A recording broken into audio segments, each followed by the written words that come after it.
communication is so essential, we often take it for granted. And in the digital age, we seem to have more communication than ever. Of course, digital communication has clear benefits. But digital communication also has expected and unexpected challenges. The same platforms people use for news and connections are used to spread disinformation and hate. They can be used for surveillance and censorship. Our personal data generates huge profits for a few private tech companies, drawing needed funds away from public interest media. What we see online affects how we participate in our community and society. Culturally, politically, and economically. And a still gaping digital divide means hundreds of millions of marginalized people are falling still further behind. This is what we mean by digital justice. All of us need to understand what's at stake and take action to guarantee communication that embodies respect for the dignity, integrity, equality, and freedom of all human beings and their communities.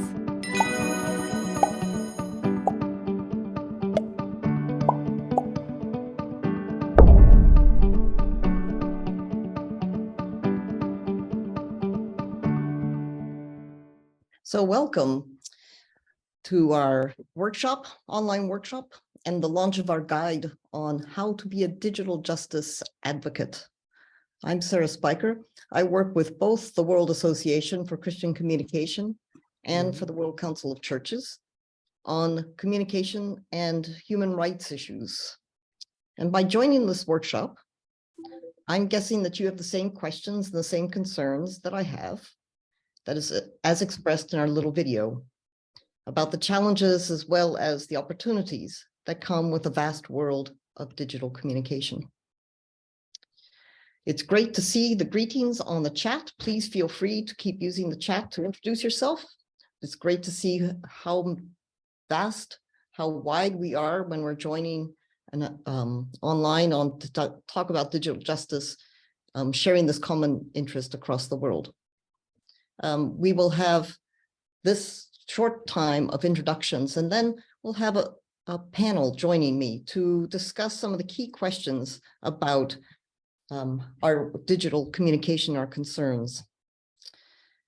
Then I will turn it over to Dr. Erin Green, who will lead an exploration of the first topic in our guide on digital divides. Then we'll have an opportunity in that to ask questions. But lots of the time we'd like you to put your questions and the comments in the chat so we can keep track of them, and hopefully we'll be able to address them, to maybe call on some people to share and to have a discussion during that workshop time. Then we will look at just in a few minutes how we will use this guide, this digital justice, a study and action guide, and how that can be used individually and in groups together. And just as another part of this introduction, this guide is one of the outcomes of an international symposium that we organized, the World Council of Churches and the World Association for Christian Communication, organized in September 2021 with our partners, Broad for the Welt, the Association of Protestant Churches and Missions in Germany, EMW, the Evangelical Church in Germany, EKD, and the World Student Christian Federation. It was called Communication for Social Justice in a Digital Age.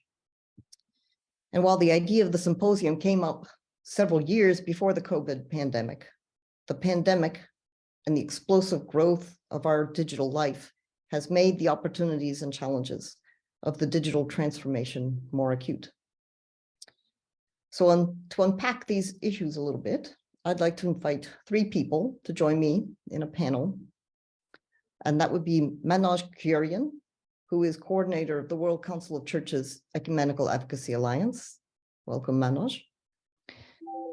Nicole Ashwood, who's the program executive for the Just Community of Women and Men of the World Council of Churches. Greetings, Nicole. And Lorenzo Vargas, who's program manager with the World Association for Christian Communication, based in Bogota, Colombia, currently. Welcome. So I'd like to ask first my my panelists, all three of you, what's the difference between being a digital user, as obviously we all are, and being a digital justice advocate? And I'm first going to go to the advocacy expert, perhaps, Manoj Kirian. How would you define the difference? Thank you very much, Sarah. I'm really glad to be here. I mean, I think one is just a consumer, a blind consumer. The other is a discerning consumer who asks questions. Because the digital technologies are transforming the world, but as you heard in the video, there are a lot of divides, and there are people who have access and those who have limited access and those who don't have access. So the digital advocate is always thinking, digital communication is a force for good, but what are the challenges? What are the issues? Justice issues, the dignity issues, equity, access, accountability, inclusion. Are people able to participate? Are people able to communicate? Are they protected? Is the public space free, or is it being captured by a few people for profit? And the personal freedom. So it's a very discerning consumer who is always asking questions and going upstream. That's great. I love that. A discerning user asking questions. Nikki, how would you define a digital justice advocate? Thank you, Sarah, and good afternoon, everyone. I'm in full agreement with what Manoj has said. However, I want to note that for me, or rather, as well as, I want to know that for me, a digital user is anyone who is interfacing with the technological world and era, whether as producer as well as consumer. A few years ago, a friend of mine was forced to pay digital tax and said, I don't have any of these devices. And the person who was collecting the tax said, but you have a radio at home, don't you? So anyone who is using any form of technology for communication and or work would be a user, consumer.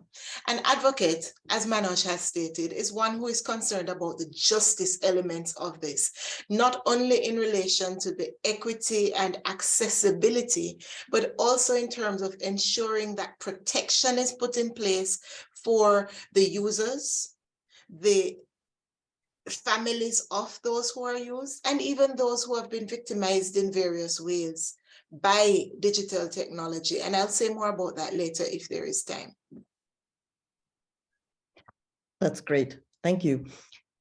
Lorenzo, from your perspective, both through WAC and also perhaps from the standpoint of being on the other side of the world, from Geneva here, Colombia, how would you define a digital justice advocate? Thank you, Sarah, and good morning, good afternoon, or good evening to all of you.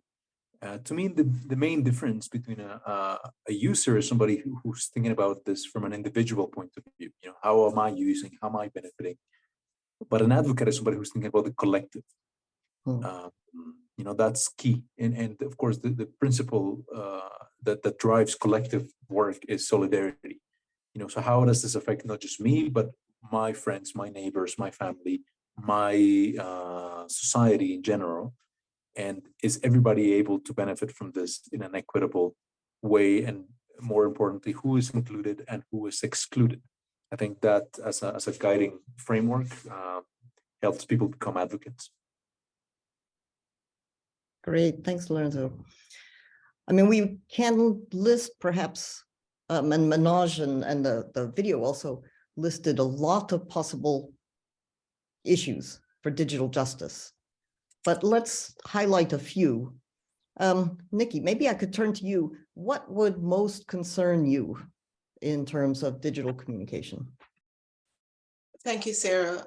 Fortunately or unfortunately, though I agree that access is a key issue, and that is something I face in my greater work interacting in the post-COVID era, for me, there is a bigger concern that is building in momentum as it relates to cyber abuse, cyber violence.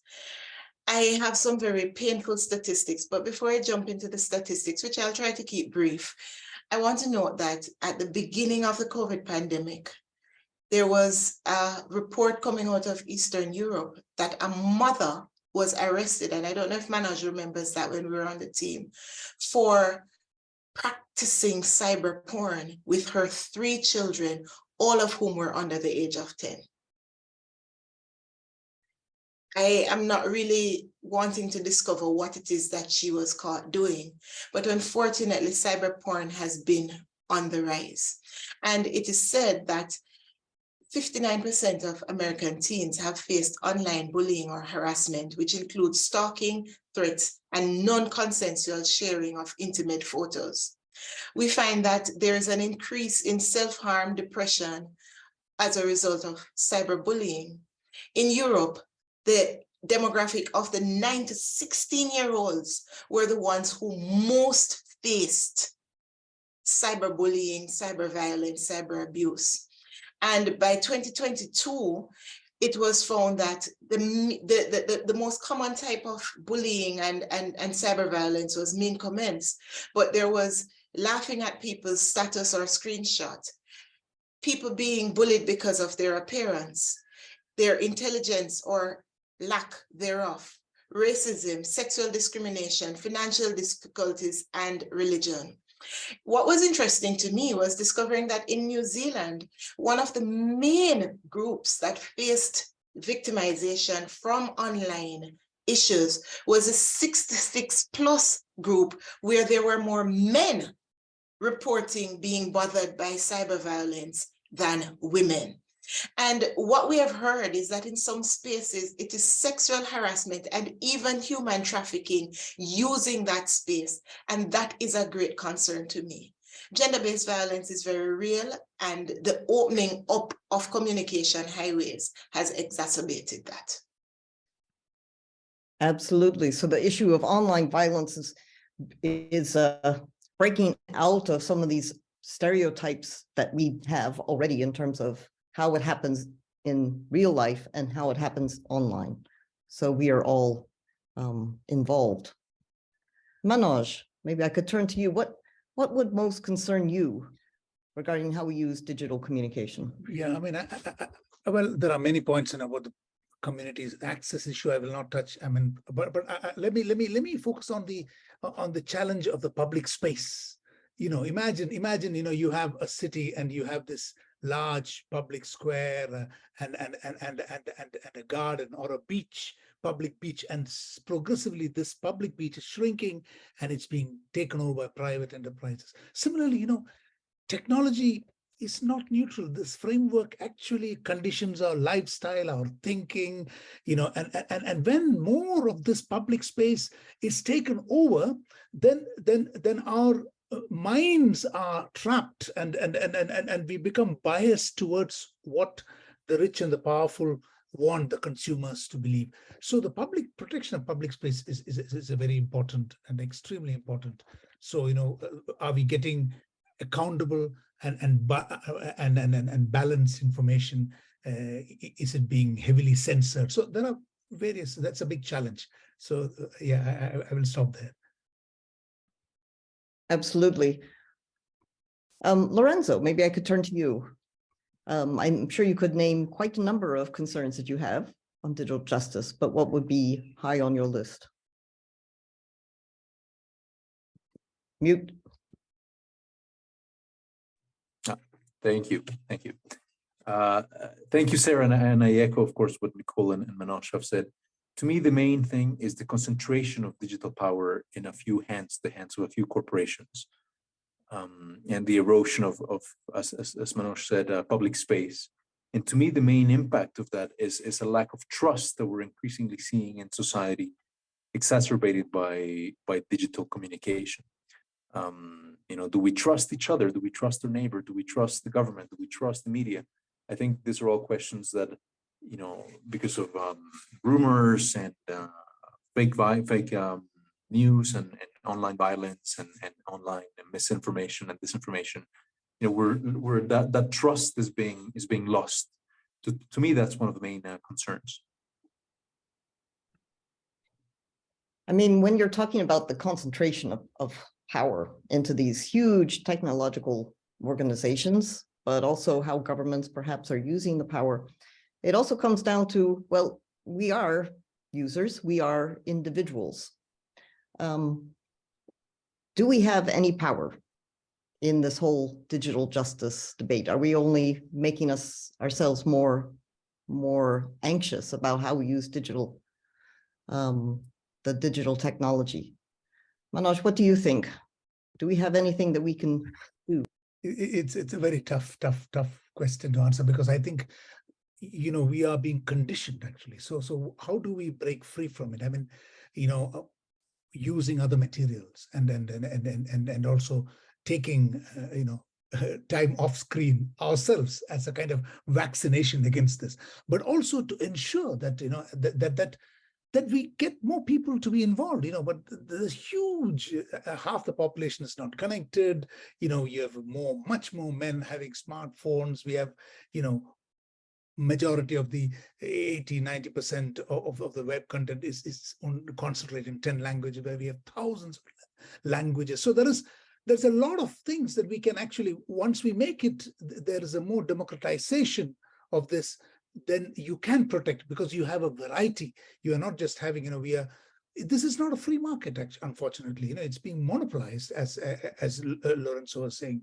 So we do not have much of a choice if we deal with it individually. But if we, you know, when Jesus said, you know, Jesus's burden, he says, my burden is light, and come to me, those who are heavily burdened. I think when Jesus said that his burden is light, it's only because it's shared. It's shared by Jesus, it's shared by the community. If we have a global, you know, a burden, and we decide to deal with it together, we have a better chance. Otherwise, we are lost. Great. Lorenzo, what would be your thoughts on the role of an individual? Thank you, Sarah. To me, there's two things that people can do to become advocates in more practical terms. The first one is to make conscious decisions around which software, which platforms they're using, how they're using them. For example, you can always find open source alternatives to big corporate social media platforms, for example, or other software. And then the second would be to join civil society efforts in your country that are advocating for more equitable access to the internet, more equitable digital space. So identify who's doing that work in your country and find ways to connect with them and work with them. Excellent idea. Nikki, can you round us off? Thank you, Sarah. I think of ISIS and the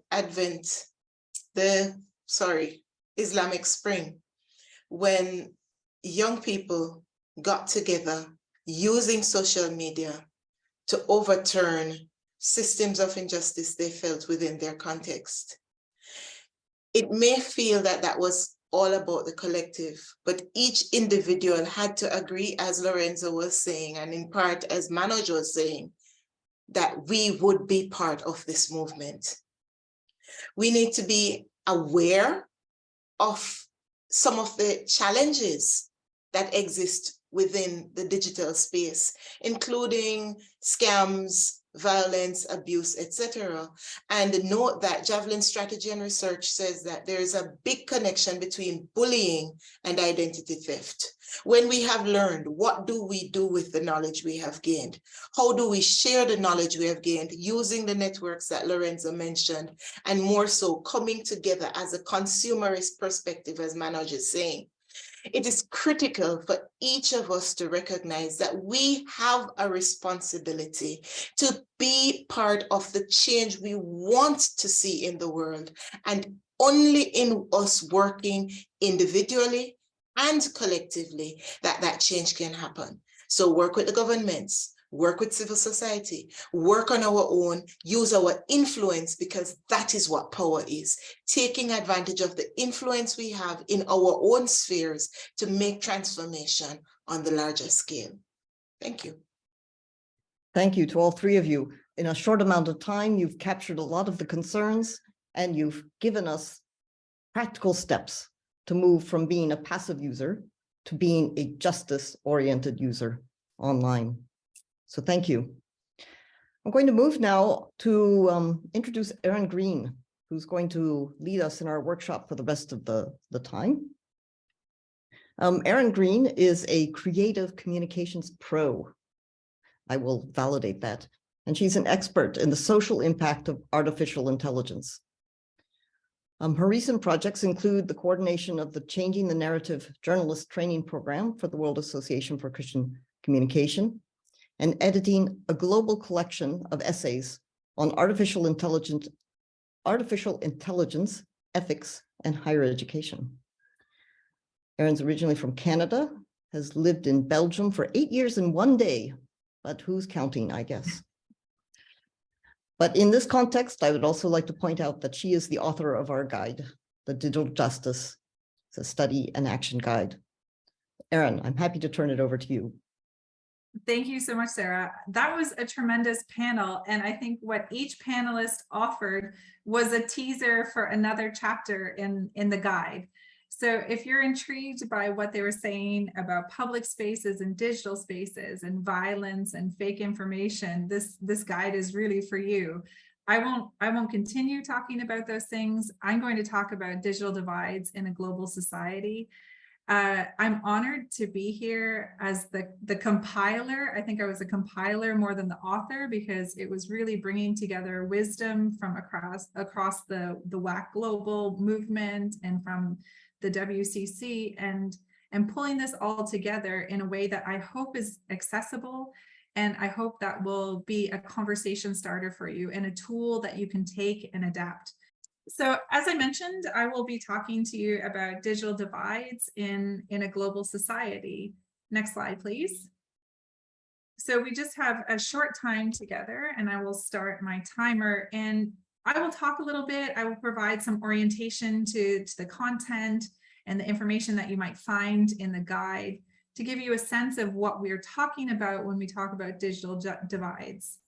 Then I hope that we will have some time for discussion. And then, of course, because we really want this to be a tool to inspire further action, that we will look at some next steps that you can take as a result of our conversations today. Next slide, please. So I've prepared this for all of the shy folks and introverts among us. We have a period of discussion, and the questions that I will bring to you are asking you about your personal experiences of digital divides, taking a look at a bigger scale to look at what is happening in your own countries or your own context. And then I think I would like to draw on the wisdom that's gathered here digitally to talk about the constructive role of civil society and churches in bridging or preventing digital divides from occurring. So hang on to these thoughts. We'll come back to these 3 questions at the end of our time together. So as a lifelong learner and a lifelong student, I always think definitions are an interesting place to start pedagogically. So when we talk about digital divides, we can look for a few key features. So of course, there's no one singular definition or a universal, understanding of what a digital divide is, but embedded in it is often questions about access and opportunity. So we will talk about this a little bit more in the next few slides. We will also look, of course, never at a digital divide in the singular. We always talk about digital divides and how these are experienced differently by different people in different places and contexts. So, we heard a little bit about gender-based violence and how this is a problem in cyberspaces.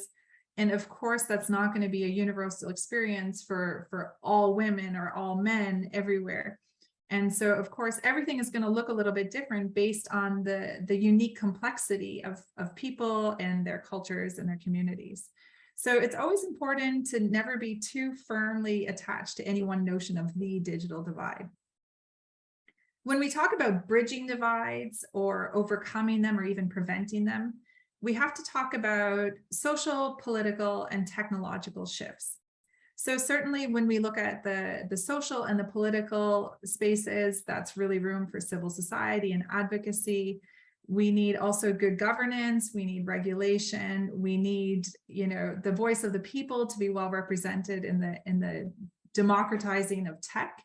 And then, of course, I think this is probably the biggest tidal wave that we're facing is the power of profit-driven technology. So we have to look to the tech companies to provide safe and democratic spaces and to respond to pressure both from civil society and from politics.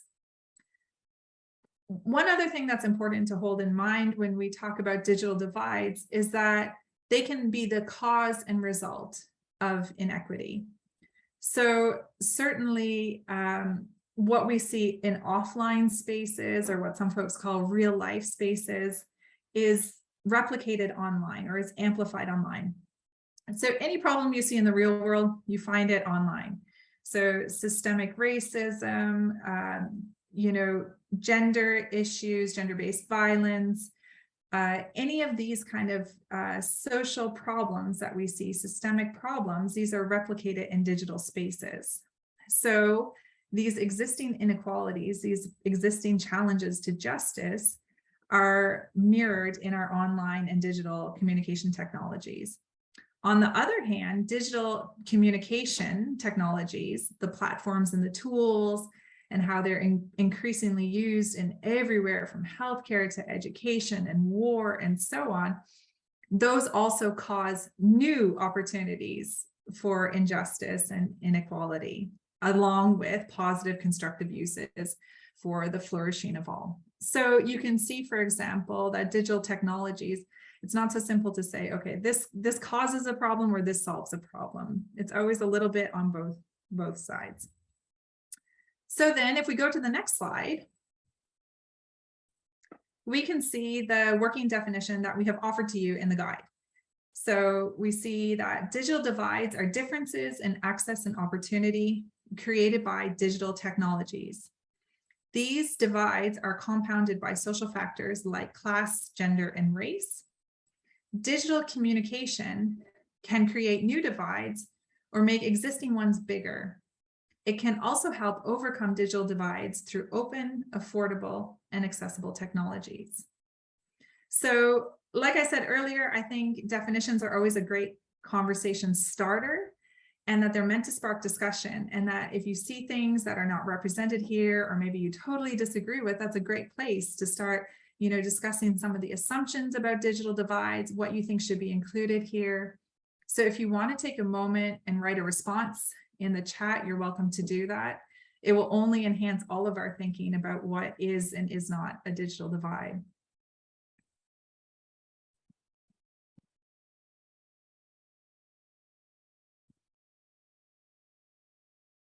And then we can move on to the next slide. So one of the interesting things about digital divides is that, the image that I put in one of the first slides is a Grand Canyon style canyon, right? Like the divide is huge. The divide is wide and insurmountable. And so the examples that I've put before you illustrate the scope and the scale of some of these digital divides. So for example, nearly half of the people in the world lack internet access and the ability to use digital communication tools to their full potential. So that's enormous. That's billions. You couldn't even count those people if you started counting now and count it for the rest of your life. We've touched a little bit on gender issues and systemic oppression. So when you look at things like women in South Asia are 70% less likely to have a smartphone than men, it becomes a huge question about social cohesion and gender justice widespread across big parts of the world. And then again, looking to something like language, you see that just 10 languages account for more than 80% of content on the web, but there are more than 6,000 languages in the world. So, me as an Anglophone coming from the colonies and from a colonial power, I'm just replicating this pattern of exclusion and kind of propagating more English language content on the web. And so we need to be aware of some of these dynamics, even though they don't often come up in our conversations about digital justice. Then if we want, we can also very much look at the day-to-day impact of a lot of digital divides. So these are huge, global scale statistics that I've presented to you. But I think a good starting point is also to reflect on how digital divides touch on your own life and touch on your community. and where you might not be aware of where you hold digital privilege, and to also understand where you actually lack that privilege or are excluded or marginalized, or as we heard from Nikki, where it might not be safe for you to have access to spaces. So we also can, bring this right down to the level of the individual. Next slide, please. So, of course, when we talk about digital divides, it could bring up, we could write books on it. We could have all kinds of topics, but in the guide that we have published, we decided to focus on accessibility and affordability and take up other themes in other chapters. Here, accessibility and affordability are somehow the foundation or the gateway to the conversations that we want to have about digital divides. So for each of them, you can see all kinds of things that would touch on a person's ability to access digital communication tools and platforms. So for example, level of education, age. I'm really excited about the age one because finally I'm at the age where technology is not at all intuitive for me. I had to ask for help from a toddler to use the remote in a hotel. And I was just like, yes, this is the moment. I've been waiting for this. And so I felt like, I finally reached it. And then there's, of course, gender issues we've talked about, where you're born, and it's not just the country, but also there's often huge urban-rural divides within a country. I come from Canada, which has massive, massive differences between the few big cities that we have and rural areas. And often rural areas are where Indigenous communities are found on their traditional lands. Language, again, we touched about this. Natural disasters have the capacity to wipe out internet and electricity, often for months. I have colleagues in the Philippines that often will go 80 or 90 days after a typhoon without any kind of access to the internet. Political environment is a huge one. We see all kinds of examples about censorship, surveillance, monitoring. Internet shutdowns are becoming increasingly commonplace in political environments, up to elections, for example. And then on the flip side of this, we have affordability. So that's everything about money and power. So big challenges to digital justice and overcoming digital divides are just things like the cost of devices, the cost to repair things if you can get them repaired at all. The idea, the cultural norm that we need a new smartphone every year, and that a smartphone from 2 years ago doesn't work on a lot of things now. Planned obsolescence, I think, is one of the greatest digital sins that we face, that, within 18 months, everything is totally outdated. The printers don't work. You are in this constant cycle of unsustainable consumption where 1 billion digital devices end up in the landfill every year. And those devices often are shipped to landfills in countries that are already made vulnerable, are already exploited, and are already most at risk for climate change. And then tied into this, of course, is corporate greed, corporate monopolies, and media conglomeration controlling the cost of accessing a lot of digital communication tools.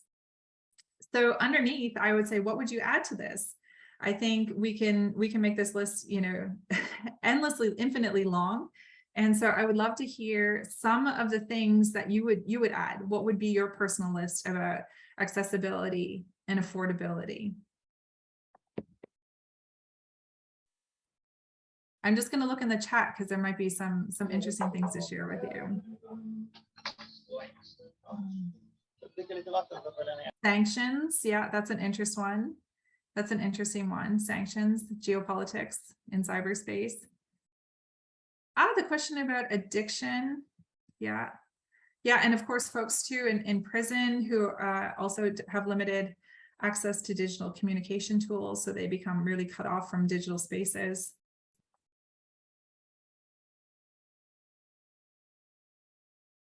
Yeah, the diversity of perspectives and the narrowing of our worlds, the idea that we can get into filter bubbles where we really are in our own silo, kind of screaming at each other, that kind of thing. Yeah, predatory behavior, all kinds of predatory behavior online compromises accessibility. The algorithms are quite smart at getting us to do things, right? There's some estimates that as much as 35% of Amazon's business is controlled by the consumers who bought this, also bought that. algorithms. So even though we might think that we're quite savvy about these things, we often get kind of sucked into these patterns. Yeah, caste. Yeah, the caste, so social caste. Yeah, this is really good. Courts, legal systems and online courts. That's really interesting. Outdated infrastructure, physical abilities, of course. Yeah, when we talk about accessibility, one of the first things that we come up against as a justice issue is, you know, like physical accessibility, accessible spaces. And so what does accessibility look online for folks with all manner of disabilities? All right, we'll move on from this slide. And of course we can come back to this, so you can keep thinking about it. So because we are a people of hope, and we live with the expectation that the world can change and we can bring about positive change in the world, what can we do about this, right? So in putting all of the different sources and resources and ideas together in the guide that you will receive after this webinar, I saw 3 main themes. So one is just simply education. You know, the power of education cannot be underestimated.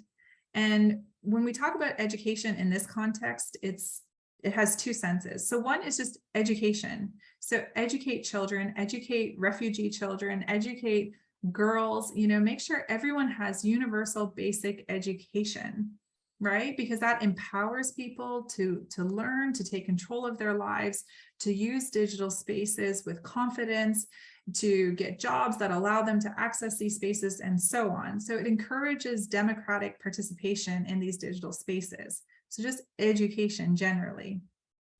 And in another sense, it's about digital literacy specifically.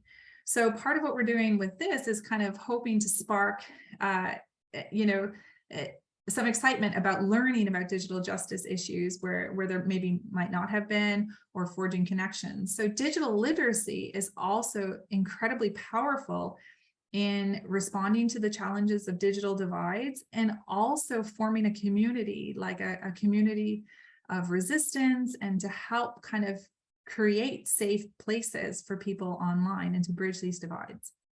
We heard a lot about advocacy from some of the panelists, and I see the names on this call, and I know there's a depth of wisdom about advocacy on this call.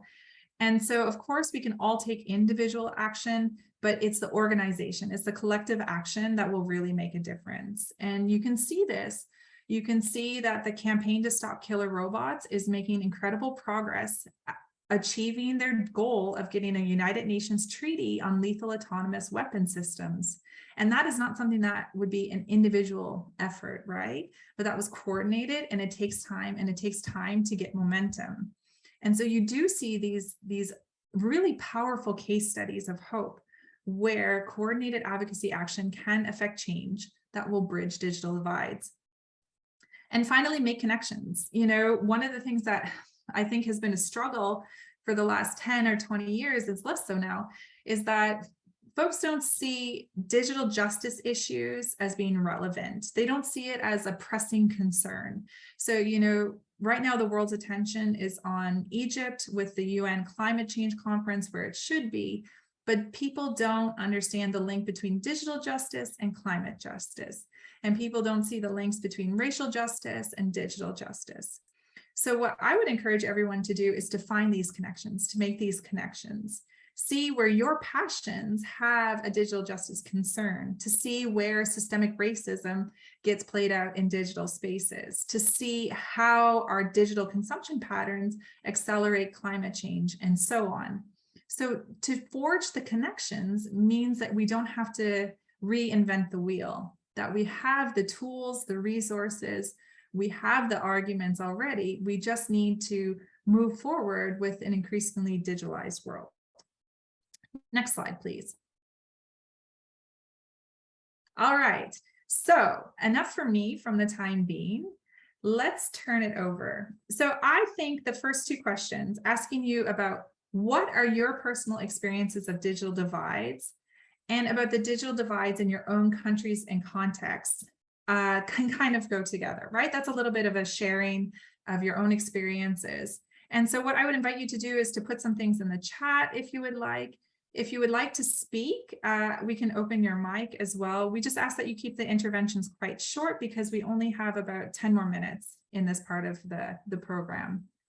So would anyone like to share maybe something that is totally different from what I've talked about? You know, does this resonate with anyone? What are your experiences of digital divides? I'm Vincent from India. Hi, Vincent. Please go ahead.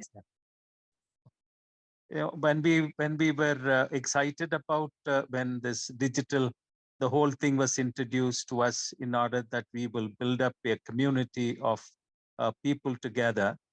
But our experience in India as well as in Asia is that, you know, the digital divide is much more, segregates large amount of people. Not only that they are not accessible to internet or accessible to the iPhones and so on, they may have, but only thing is that what it communicates, who controls this digital, you know, technology in the countries. But most of our country, especially in India, we cannot even have our WhatsApp very freely, and our you know, Zoom meetings can be always been monitored by somebody. So even our voices cannot be raised in communicating with each other, and also we cannot build up the connections with each other who are the like-minded people. Though we have a digital in our hands and we have every opportunities, and the government is very happily say that we have about 80% of top 1.3 you know, thing because of people who have this holding this digital in their hands, but the messages which communicates or comes from the dominant right ideologies, you know, which is very much segregates people and gives them a wrong communications of their own existence. So how to do this? Even when we were thinking of Walk Asia meetings, and I'm hesitant to have a link created in India because I cannot access to people in other Islamic countries in Asia, as well as mainly in Pakistan. So we cannot even have our own meetings of connections, of commonalities to be shared. So this is another big problem. Yeah, questions around privacy and around safety are also obviously very huge. And I think we have a long way to go to achieving democracy across digital spaces. I'd like to invite Farah to say something. I see that your hand is up. Farah, please go ahead. Yes. Hello, my name is Farah Saati and I'm from Lebanon. I would like to also raise an additional point that the digital divide is not only based on cultural, gender, age, or even location or political aspects, but even the corporations that are controlling the digital sphere are creating a type of digital divide, which is the shadow banning, by hiding the content they don't want to show us and pushing the content they want to show us. So it's the algorithm game that plays with us. In my opinion, that's also could be a digital divide because we are looking for content we want to consume, but we are being fed a different type of content that works for the agenda of the metaverse, if you want, or Google. So, yeah. Thank you. Indeed. Yeah, thank you so much for that. How do you know what you're missing? If you don't see it, you don't see it, right? Exactly. And yeah, and the algorithms are such a secret. It's such a game to always, you know, trying to stay one step ahead and reach outside of what you're served. I have an interesting comment in the chat from our colleague Stephen about academic freedom in digital spaces and what that might look like. Stephen, would you mind to open your mic and repeat your point so everyone can hear it? Yeah, I just wanted to say that I think that that we have incredible opportunities with sharing knowledge electronically, online, digitally, but to some extent this is still behind a walled garden, and that for people who aren't in the university sphere or institutional sphere, they can often run into huge problems in accessing knowledge online. And so I think there's a digital divide there. And then also in terms of trying to get your own knowledge, your own research digitally.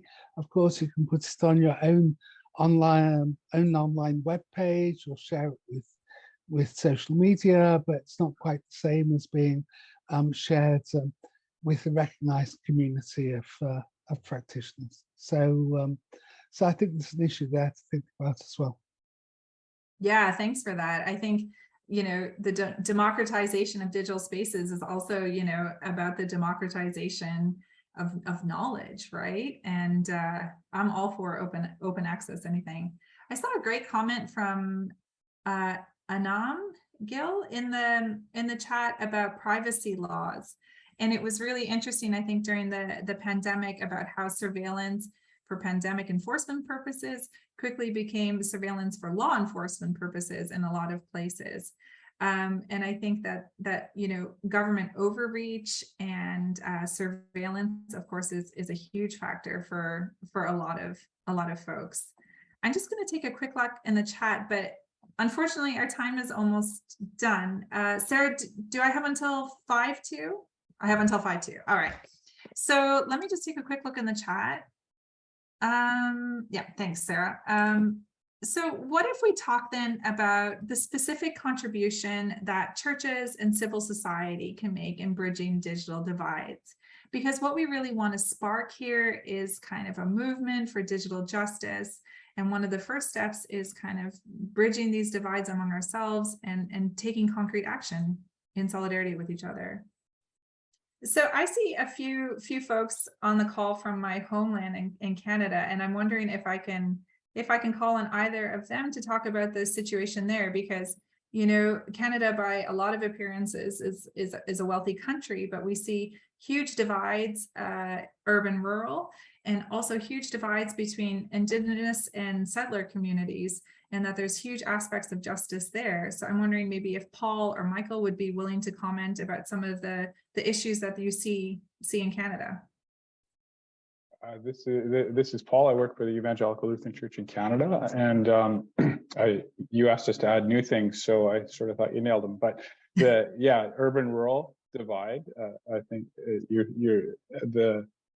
I know in my personal life that some of the people I journey with as technology advances, as we've tried to do digital online meeting during the pandemic, they've had a hard time working with their technology. And then the access issues, and then the issues of bullying, harassment, online hate, and how that context gets used.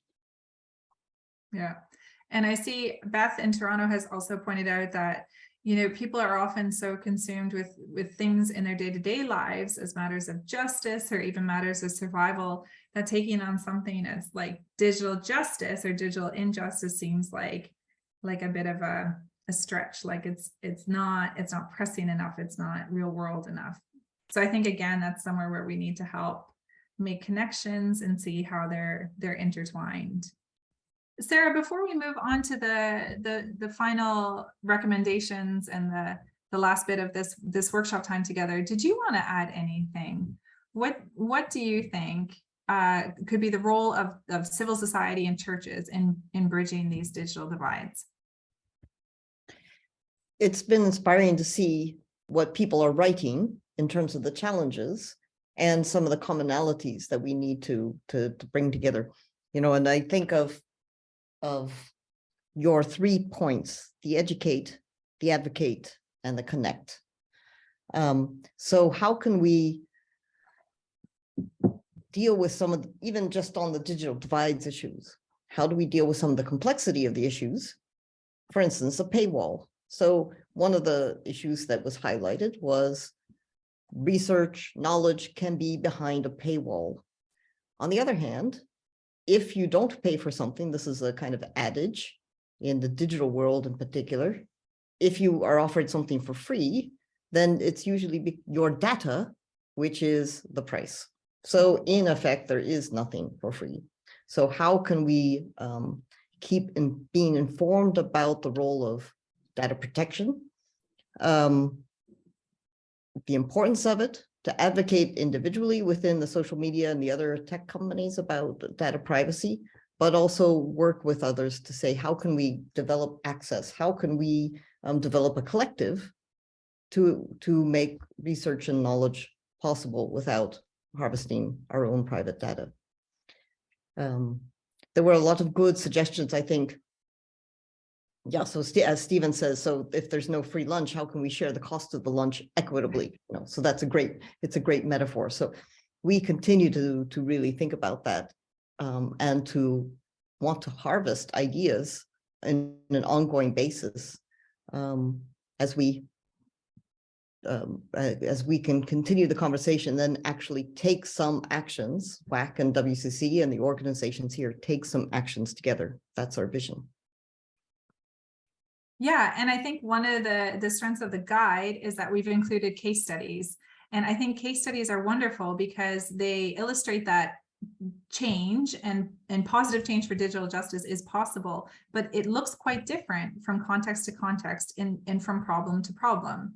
And so I think what we really have to identify are not just, Facebook is awful and Twitter is going down the toilet and stuff, but really look very specifically, okay, this community has this specific need, or this community is experiencing inequity in this specific way. And then that allows, really kind of custom made solutions drawing on our collective energies. So we'll move to the next slide.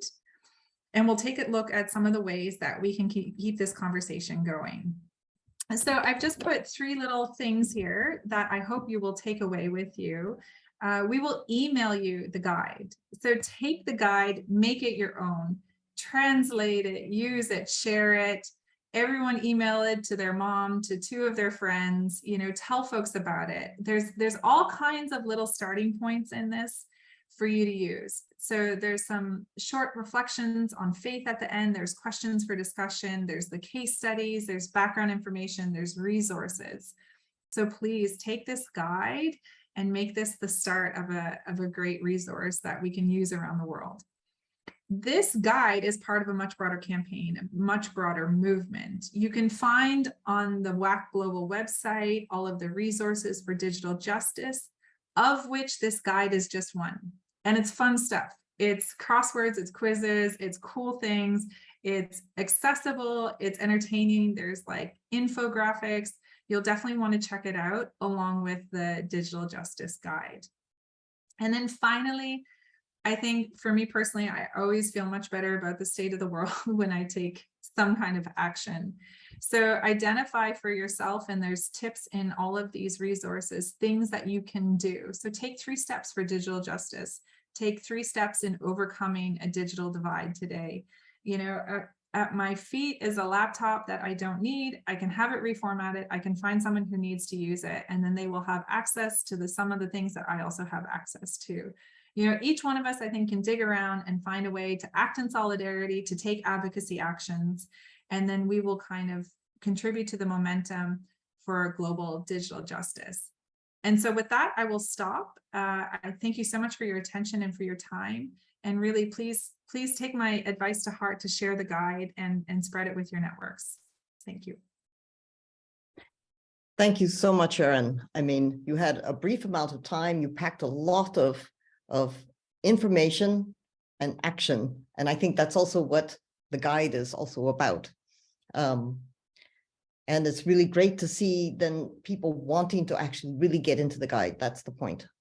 And really connect with WAC and WCC on digital justice issues. So Erin was sharing just the first chapter of this digital justice guide on digital divides in a global society. Then we also look and expand in the same kind of way about public space, accessing digital spaces. We talk about how the digital resources are weaponized. That's not just as in firing things, but how the behavior, how misinformation and disinformation is actually weaponized in our political and cultural landscape.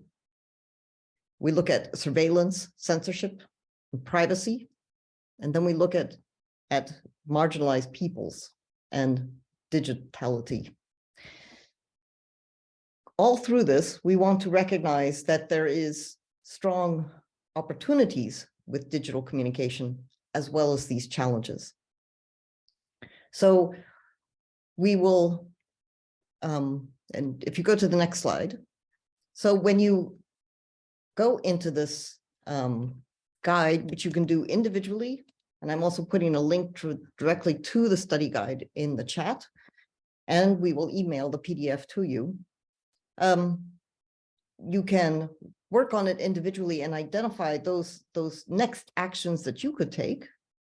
And you can also bring it to your group, your community group, church group, Sunday school, and work through the questions and see how can we work more concretely in a local context.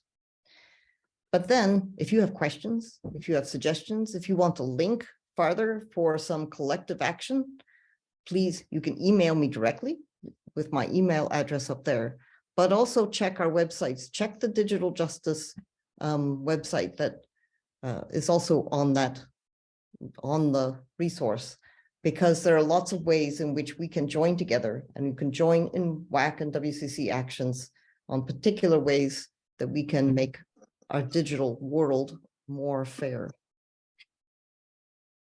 So I want to thank everyone. I want to thank all of you for participating so actively. And it's great to know that there is a range of interests on digital justice. So it's not just communicators, it's not just some human rights people, it's not just economics, it's not just climate justice, it's everyone together. And that's what I think is really key. So we hope as we move forward that we will create these opportunities to work on digital justice in our different areas. So thank you so much again. And hopefully we'll be in touch and we'll be working to make our digital areas a safer and more just area for everybody. Thank you.